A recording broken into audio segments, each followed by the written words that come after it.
So 50 plus years of my life, that's what I've known. So that's what I was born into. So there's a lot of history up in the area where I grew up, you know, with how farming came to be for a lot of our farmers in that area. I mean, there was a whole plan to develop that part of our Navajo Nation to focus on the farming and agriculture. So my dad at the time, you know, he was one of the original farmers who started working farms in that area. So that's how I know about farming, and of course water and land. I got to know about those issues very quickly because that's what we are very we find those issues very important, water and land, and even to this day, you know, there's a lot of issues that we have to take care of and deal with. And the other thing I just want to say too is that growing our own food, you know, was very evident. You know, a lot of our farmers at that time, growing up, a lot of our community people were farming. You know, they were growing food and they were feeding their families. But since then, a lot of the people who were the farmers were our parents, were the elders. Well, at the time they were as old, but now they're all elders, and a lot of them have passed on. And so a lot of these farms are now just sitting there, you know, idle. And I guess more of the recent statistics that I heard was there's like about an 8,000 acre area of farms, and only about 15% of those are actually being used right now.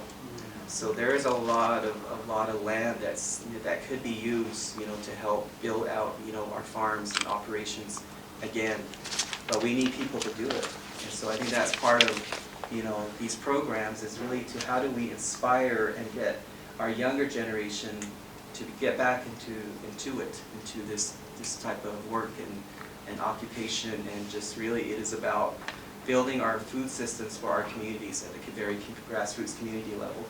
And so being a part of the Indigenous Farm Hub now here in Albuquerque or Corrales, I'm very happy, because for me it was like a 360 trip journey that I've taken. You know, being and doing work for over 30 years, doing professional work. Now I'm back into doing farming work, which I'm very happy and excited about, and working alongside Alan here, my partner. I feel like what we're doing with this farm here in Corrales is really trying to help the local community here in Albuquerque with growing the food, and we do a CSA program, and so we're feeding families.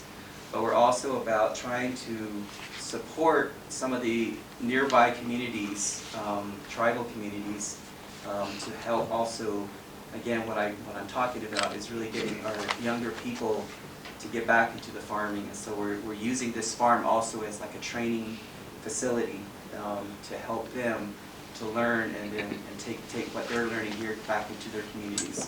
So I know Alan's going to speak more about some of these programs that we've been doing. But yeah, but I'm happy to be a part of this, and definitely there are a lot of needs that we need to be addressing, you know, to support our farmers, local farmers.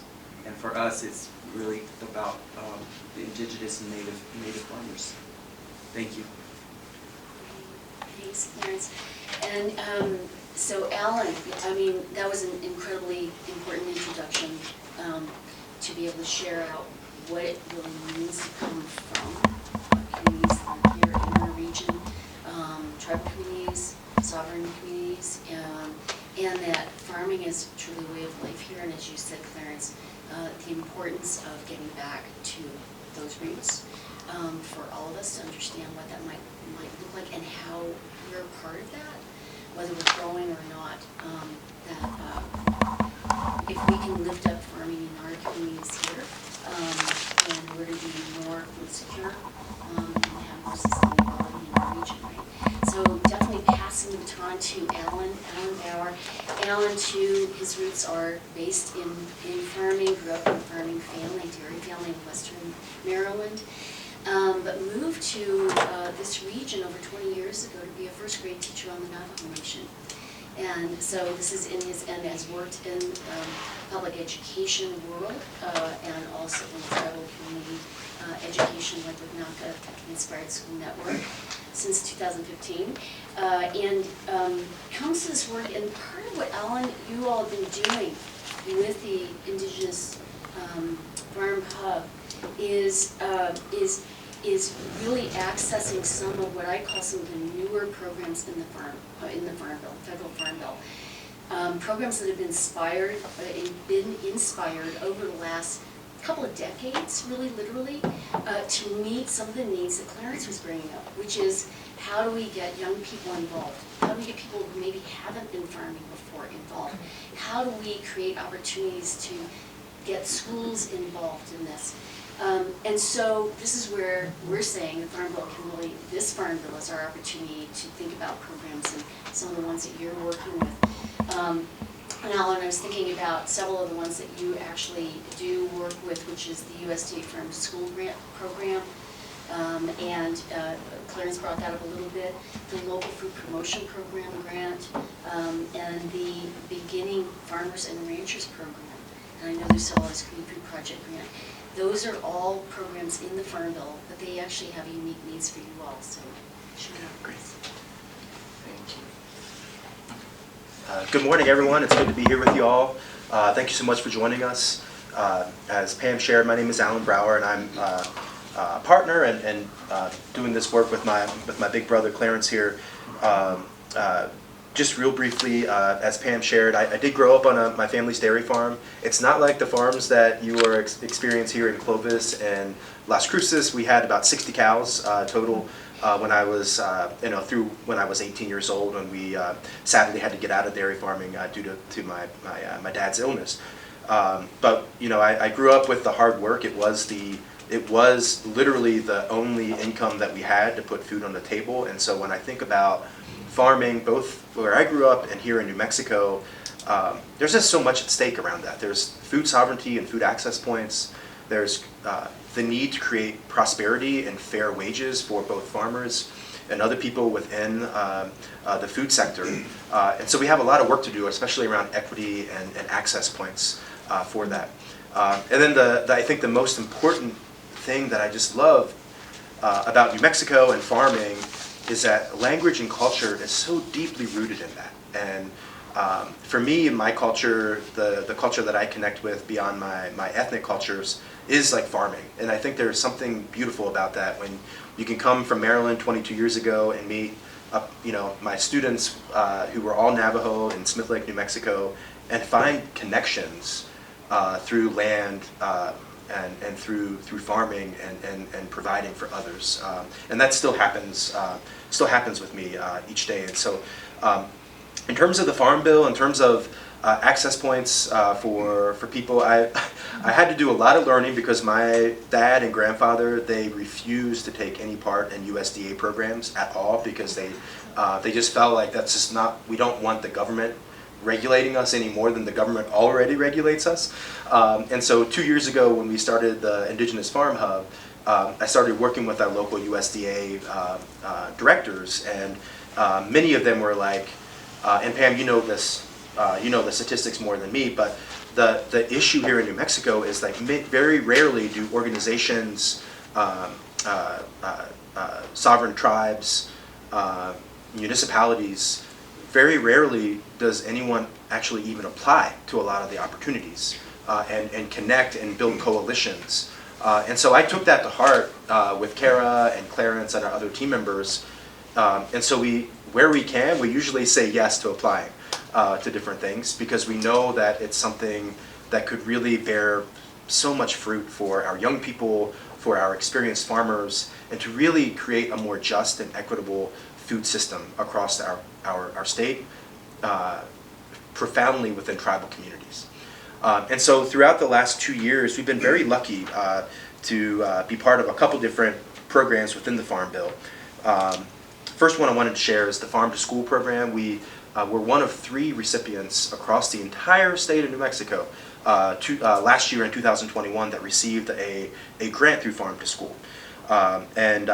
And so we work with two specific schools, Native American Community Academy here in Albuquerque, and Albuquerque Sign Language Academy.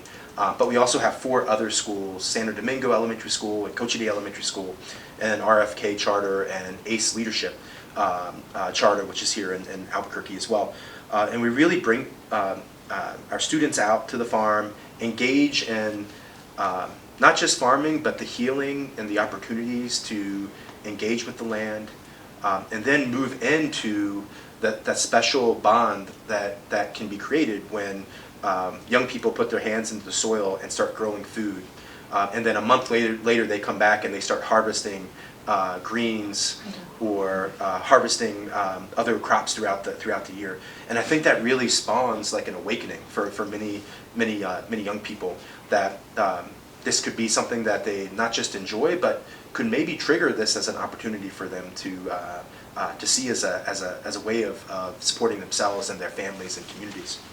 And so that's one thing that we've taken part in. Farm to School has been great to support our efforts, and we constantly are thinking about how do we expand outside of our current sphere. You know, we Clarence and I and our team, a lot of us live near the Albuquerque area, but we have connections across the state, especially within Indigenous communities. And so we're constantly thinking about how do we level set the resources that we have so that we can engage with communities like Shiprock, Santo Domingo, Jemez, Cochiti, as well, at the same time as doing the work that we're doing here. The other couple grants that we have a Beginning Farmers and Ranchers Development Program grant as well, which has supported us with some programming and planning for hopefully a future Beginning Farmers and Ranchers program. But that's helped us start our Farmers and Residents Training Center that's part of our program. And so our model is a little bit different. We felt like we really wanted to make sure that we were paying our farmers a fair salary. A lot of times Farmers and Ranchers development programs pay a stipend at or below minimum wage. And so we put the goal in the ground to say we want to pay them $30,000 for 20 hours a week for a year. And so in aggregate $60,000 so that they could be with us, bring their experiences to us, learn from one another, so there's peer-to-peer supports, but also hopefully learn something from some of the techniques that we're using too at the Farm Hub. But then the other 20 hours, we wanted them to work on their own farm and not wait until later on to do that, but to really invest in their own community context as well. And so we just finished up our first year, or just about ready to finish up our first year with our Beginning Farmers and Ranchers program, and going to be welcoming our next cohort in January to join us too.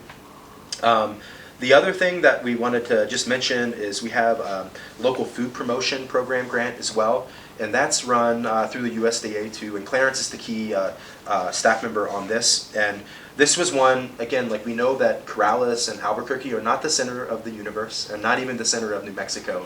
And so we always think about how do we expand our reach and do a lot of stuff, but think about like community building and coalition building in the communities that oftentimes are overlooked. And so we centered on San Juan County and Sandoval County within the local food promotion grant to explore the opportunity to connect farmers who are doing great work to Indigenous people who could benefit from either buying or receiving produce from them through a CSA or food box kind of model. When I think about where I almost said grow up, but I guess I did grow up when I was 24 years old as a teacher in Smith Lake, New Mexico. We had a liquor store, but no place to buy food in Smith Lake. It was the checkerboard part of the Navajo Nation, so every other square mile was public land or private land or Navajo Nation land. And so I always was so profoundly shaken that we had a liquor store, but no place for people to buy food other than Gallup or the Bashes up in Crown Point. A lot of times, sadly, that is still the case, especially in the Navajo Nation. And so when we think about, we have so many farmers who are growing great foods, how do we connect them directly in good ways, in old ways, and traditional ways, to people who could benefit from that? And so Clarence is leading that work to do a feasibility study and thinking about how do we create access points and marketing opportunities to connect farmers to people who could benefit from those foods. And so more to come on that for sure. And then the final one that we received very recently was a Community Foods Project grant. And this one is centered mostly around Sandoval County and the Pueblo communities there, as well as the 3 chapter houses on the Navajo Nation that reside in Sandoval County.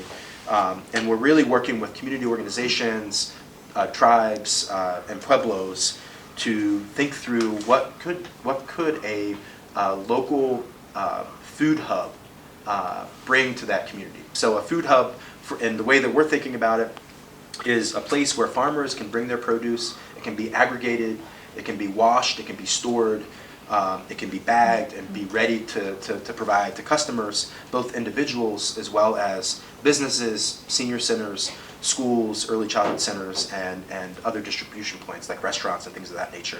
And there's such a great need for that. There's some across the state, especially in the South Valley, that I always am thinking, how do we expand that opportunity for other places to have those kind of access points? And so we'll learn more as we go through that. But finally, the last thing I just wanted to share is that there are some inequitable opportunities that are within reach for us to shift and to transform. And a lot of the things that Clarence and I do, we think about the basics. So if you are a producer of food and you live 35 miles away from the closest walk-in refrigerator, you need to create your own. And so we created our own enclosed trailer that is a refrigerator unit. We received a grant through the New Mexico Food Hunger grant this past year that was passed by the legislators, so that we can provide 3 more of those for our farmers, as well as a distribution truck that could be refrigerated. But that's one of the biggest things that I think about when you may not have electricity and you may not have a walk-in refrigerator. By the time it's 9 o'clock in the middle of June, if you don't have the stuff that you picked in the refrigerator by then, it's going to start to wilt and it's going to start to degrade. And so these are the things that we kind of think about, like the first opportunities for us to create equitable opportunities for people. And we use the Farm Bill opportunities as well as other supporters to help us out in that way, for sure. So.